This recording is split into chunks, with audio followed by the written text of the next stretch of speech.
साथियों नमस्कार, मैं एसपी सत्यार्थी बात कर रहा हूँ। सत्ता ही शक्ति है। बगैर सत्ता के आपको सताया दबाया कुचला जा सकता है। जिसकी सत्ता है उसकी जातियों की हनक कुछ और है। आप देख रहे होंगे, खासकर उत्तर प्रदेश की मैं बात कर रहा हूँ। उत्तर प्रदेश में न्याय व्यवस्था एकदम ध्वस्त हो चुकी है। जात के आधार पे आपको न्याय मिल रहा है। अगर आप ब्राह्मण ठाकुर हैं तो आपको थानों से संरक्षण प्राप्त है। आपके ऊपर कुछ नहीं हो सकता, चाहे जितना नंगा नाच नाच लीजिए।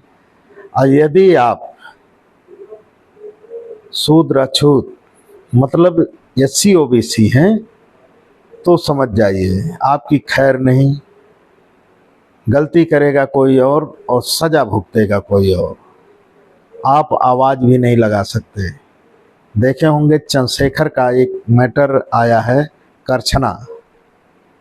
करछना प्रयागराज में शायद पड़ता है। वहाँ पर न्याय दिलाने के लिए सांसद चंद्रशेखर आज़ाद गए थे, और लेकिन वहाँ के ब्राह्मण ठाकुर जो लाबी थी वो जाके गाड़ियाँ तोड़ती हैं सिर्फ इसलिए कि ताकि वहाँ पर भीम आर्मी के लोगों को, जो नौजवान था, उनको फंसाया जा सके।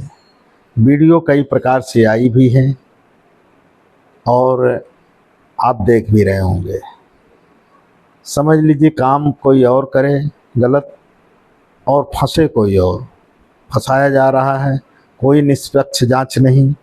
बुलडोजर नीति किसी भी बेस पे उचित नहीं है। कितने लोगों को घर गिरा दिया गया, इसीलिए जज बैठता है, जज जजमेंट देता है पूरा जांच परख करके कि दोषी आखिर कौन है, तब ये बुलडोजर चलना चाहिए। लेकिन साथियों, अभी हम दिल्ली की घटना को देख रहे थे। दिल्ली की एक औरत बोल रही थी कि भाई हमने बड़ी मुश्किल से, बड़ी मेहनत करके घर बनाया ज़मीन लेकर के, और उस ज़मीन पे जो है बुलडोजर चल गया, हमारा घर गिर गया। अब मैं क्या करूँगी, कैसे बच्चे पालूंगी। खैर, घर बनाना आसान काम नहीं होता, कैसे कैसे लोग बनाते हैं। लेकिन साथियों, अंधेरपुर नगरी चौपट राजा की सत्ता है।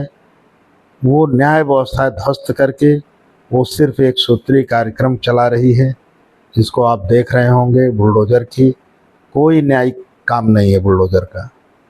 लेकिन अब क्यों, क्या मंशा है उसकी? बंच ऑफ थॉट के अनुसार ये लोग चल रहे हैं कि देश में गरीबी, भूखमरी, बेरोजगारी, स्कूल ध्वस्त करो, शिक्षा का स्तर गिरा दो, बेरोजगार बना दो।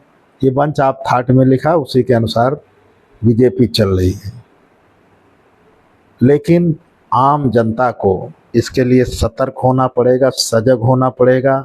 सत्ता कैसे आएगी? यदि कहीं दंगा होता है, कहीं फसाद होता है, तो मैं तो कहता हूं कि आप लोग घर से मत निकलिए, जाइए मत, चाहे जिसके बीच हो। क्योंकि दंगा फसाद में आप सभी देख रहे होंगे कि जिसकी गलती नहीं उसको फंसाया जा रहा। कोई न्याय व्यवस्था ध्वस्त हो चुकी है।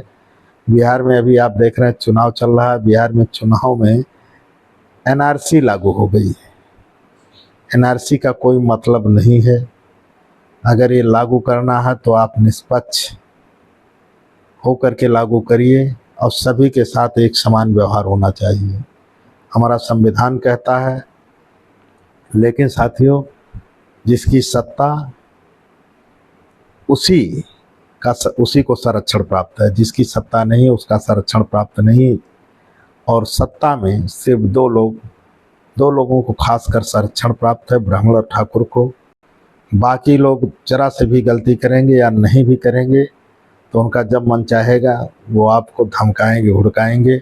अगर आपने फेसबुक, इंस्टाग्राम या किसी पे ऐसा मैसेज पा जाए इसके विरुद्ध, तो आपको ध्वस्त कर सकते हैं 2 मिनट में। सोचिए, कोर्ट कचहरी न्यायालय कितना दौड़ोगे जब आपके पास पैसा नहीं होगा। आपने देखा होगा, भी हम एक केस देख के आ रहे हैं, एक जगह 70 रुपये प्रति स्क्वायर फीट के रेट से बिजली दी जा रही है। आप अगर 2000 और प्लस जीएसटी लगा के 2001, हमारे दोस्त हैं, उन्होंने ज़मीन खरीद लिया, कनेक्शन चाहते हैं। उस कनेक्शन को, उस कनेक्शन देने के लिए 1,72,000 उनको देना है। सोच लीजिए क्या स्थिति हो गई है सरकार की। सरकार के पास बिजली खंभा कुछ नहीं है, सब खरीद रही है। वो आपसे पैसा लेकर के खरीद के तब आपको लगाएगी। ये हाल हो चुका है, बिजली व्यवस्था ध्वस्त हो चुकी, शिक्षा को ध्वस्त करने जा रहे हैं, शिक्षा ध्वस्त हो जाएगी। फिर जहाँ नौकरियाँ नहीं मिलेंगी तो लोगों का रोजगार भी प्रभावित होगा। ये मत सोचिए कि रोजगार करने वाले हंस रहे होंगे, रोजगार भी तुम्हारा प्रभावित होगा, क्योंकि इस देश में भूखमरी आ जाएगी। और साथियों, इटावा की घटना तो आप देख ही रहे होंगे, उसमें काफ़ी अभी अखिलेश यादव जी ने अपने समाज को, जिनको ये लोग बेइज्जत किए तो बुला करके सम्मानित कर दिए तो जातवाद हो गया। और इनके लोग कर रहे थे, मौत छिड़क रहे तो जातवाद नहीं था। लेकिन धन्य है अखिलेश यादव जी, उन्होंने जा करके वहाँ पर जो घर बनवाए आजमगढ़ में, उसमें कुशवाहा समाज का पंडित बुला करके उन्होंने कथा सुनी और प्रवेश किया। लेकिन साथियों, मैं कहना चाहता हूँ, कुशवाहा समाज से चाहे हो यादव समाज हो, ये मौर्य वंश के लोग हैं सभी। और ये मौर्य वंश के लोग जो हैं, इनको बुद्ध के मार्ग पे आना चाहिए, बुद्ध कथा से, बुद्ध पद्धति से इनको प्रवेश करना चाहिए, शादी ब्याह करना चाहिए सभी को। क्योंकि हमारी बुद्ध ही पद्धति है जहाँ पर आपको बेइज्जत नहीं किया जाएगा, सम्मान पूर्वक आप अपने में आइए। जो हिंदू पद्धति से हैं उनको बार बार बेइज्जत किया जाता है। अगर आप कथा सुनते हैं तो उस कथा या किताब में लिखा है आपको बेइज्जत करना।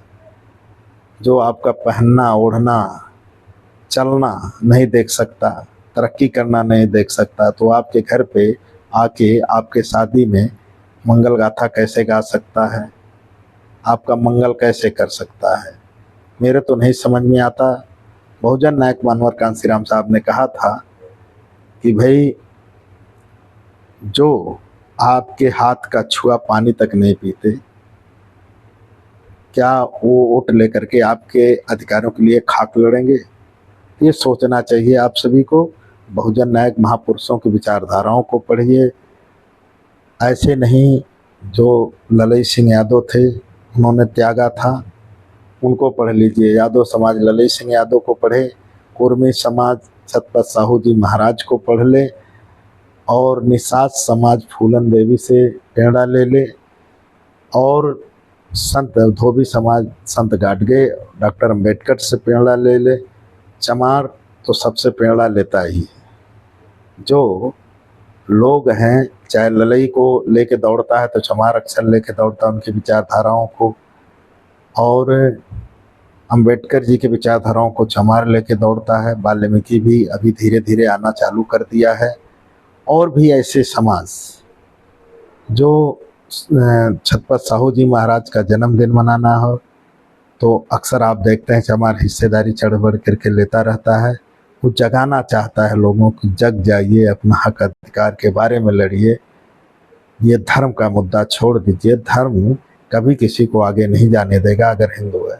अगर आपको आगे जाना है तो बौद्ध धर्म में आइए, बौद्ध पद्धति से अपना क्रियाकर्म जितना होता है आपके जीवन का करिए, और आपको बेइज्जत नहीं होना पड़ेगा। अपने समाज में रहिए और समाज के साथ चलिए, एक बनिए।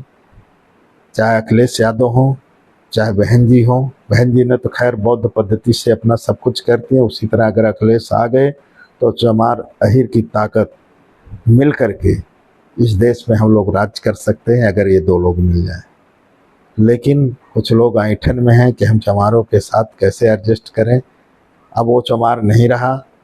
चमार लड़ने झगड़ने के लिए तैयार है, अपने हक अधिकार, फालतू लड़ाई नहीं लड़ता। वो हिंदुत्व की लड़ाई नहीं लड़ता। वो बौद्ध धम्म चाहता है और अपना अधिकार चाहता है। संवैधानिक नियमों, महापुरुषों जो हमारे लिए लड़े झगड़े, जो इसकी बदौलत आज हम यहाँ हैं, उसको वो याद करता है, स्मरण करता है, नमन करता है। आपको भी करना चाहिए। अगर असली लड़ाई नहीं तो सब कुछ छिन जाएगा देखते देखते। अब बिहार के रिजल्ट से आपको पता चल जाएगा कि तेजस्वी जीतते जीतते हारे थे। अब की फिर पूर्ण रूप से तैयारी चल रही कि इनको खत्म कर दिया जाए, तेजस्वी की राजनीति। इसी तरह उत्तर प्रदेश में भी अखिलेश और मायावती की राजनीति खत्म कर दी जाएगी। इसलिए सतर्क रहिए, एक हो जाइए। चमार और अहिर दो मिलेंगे तो सारी जातियां अपने आप आपके पास आएंगी। बाकी आपकी क्या विचारधारा है ज़रूर कमेंट करिएगा हमारी बातों को लेकर के। हम जातवाद नहीं फैला रहे, हम तो एकता की बात कर रहे हैं, किसी एक जात की भी बात नहीं कर रहे हैं। कहा गया कि ग्रंथ में जो है, यानी ये कोई बाबा बोल रहे थे, कह रहे थे कि जिसका जो काम है वो करे। तो साथियों, ब्राह्मण कौन सा ऐसा काम नहीं कर रहा है वो बता दीजिए। ब्राह्मण सब काम कर रहा है, इसलिए सभी को सब काम करना चाहिए। पंडित हर जात से आना चाहिए, निषाद पंडित होना चाहिए। चमार पंडित तो है, तो इसी तरह यादव पंडित होना चाहिए, कुशवाहा पंडित होना चाहिए। हर जात से पंडित होना चाहिए। और कोई भी किसी के घर जा कर के जिसको अच्छा लगे व्यवहारतन, वो उससे पंडित से अपना जो है क्रियाकर्म कराए। इसलिए सभी जात में पंडित होना चाहिए। और सभी जो शुभचिंतक हो उसी को बुलाइए। जो शुभचिंतक आपका ना हो, जो आपके बारे में, आपके अधिकारों के बारे में विरोध करता हो, उस पंडित को मत बुलाइए। जो आपके अधिकारों की लड़ाई लड़ता, ऐसे पंडित को बुलाइए, कथा कहवाइए। मैं सैल्यूट करता हूँ आप सभी को। और कमेंट, मेरी वीडियो देख रहे हो तो कमेंट ज़रूर करिएगा और सब्सक्राइब कर लीजिएगा। बाकी नमो बुद्धाय, जय भीम, संविधान जिंदाबाद।